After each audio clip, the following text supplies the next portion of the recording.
Yeah. One question I didn't get to ask you during this session was how are you going to approach single issue voters?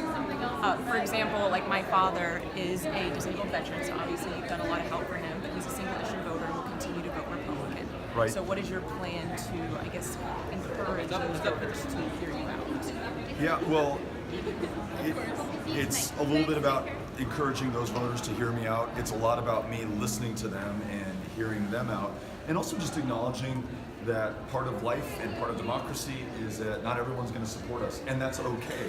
And there's nothing to be afraid about. There's nothing wrong with that. I mean, that's the way that this country works. And if we are afraid to engage and listen, then we're not going to learn. And we won't have a chance to bring some of those people into this campaign. I can't tell you how many times I've gone to a community that Democrats have traditionally written off, like Pittsburgh, Texas, or Amarillo, or Lubbock. That's where I'm from, Lubbock, Texas. There you go. And folks have said, hey, I just had never thought about voting for a Democrat before, but I heard you out. I asked you a question about the VA, or I asked you a question about healthcare, and I really like the way that you're approaching it. Or I gave you an idea on one of those issues and you heard me out, and so I'm going to be part of this campaign. I'm going to vote for you. So how could we have any hope of representing and serving people if we haven't first listened to them and heard what was on their mind? Yeah. So this is so far the coolest interview we've done because it's gone from a hallway into an elevator.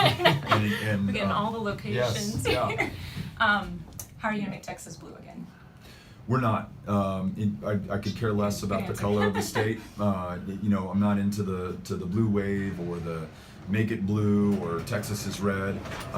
All of us are important. Every single one of us deserves to be heard and represented and listened to.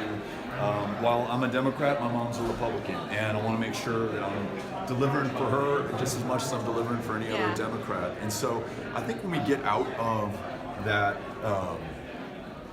fixation on party or ideology or career or even elections and just start being decent to one another, listening to one another, and working together, there is no stopping us in terms of what we're going to be able to get done. We had a great town hall in San Marcos 3 weeks ago. Monday morning, some great Texas State students, some great Texas State professors there. Didn't ask a single one of them, what party do you belong to? Who are you going to vote for? What I wanted to know is what's on your mind? What can I learn from you? What are you going to contribute to the success of this state and our country?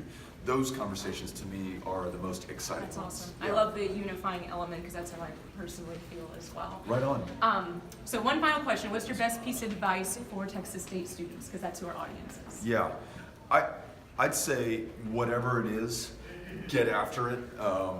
If you want to start a band, if you want to run for office, if you want to write that novel, if you're going to start a business, if you're going to take that next step to pursue a graduate program or a PhD, nothing beats just taking that step. And if you're going to fall, and I was just listening to the director, Robert Rodriguez, who lives here, who I met for the first time, who's just an amazing person. He said this, and so I want to make sure I give him credit. He said, if you're going to fall, you're going to fall forward, and you're going to continue to make progress. And so do not ever be afraid of going forward, and even falling, because if you fall, you're going to fall in the right direction. And nothing of any importance or significance or value would have ever happened without people confronting that fear of failure and just getting after it and taking it on. And so that's what we're trying to do in the campaign. And man, this was tough for me and my family. Like, there was a little bit of fear about going forward. Yeah. But we're all so grateful that we're doing this, and so grateful for all the people who are part of this and supporting us. So, and we love Texas State. We love all the meetings that we've had in San Marcos so far, all the great people who have come out. So thank you for being part of this. Thank you so much. Yeah. And yes.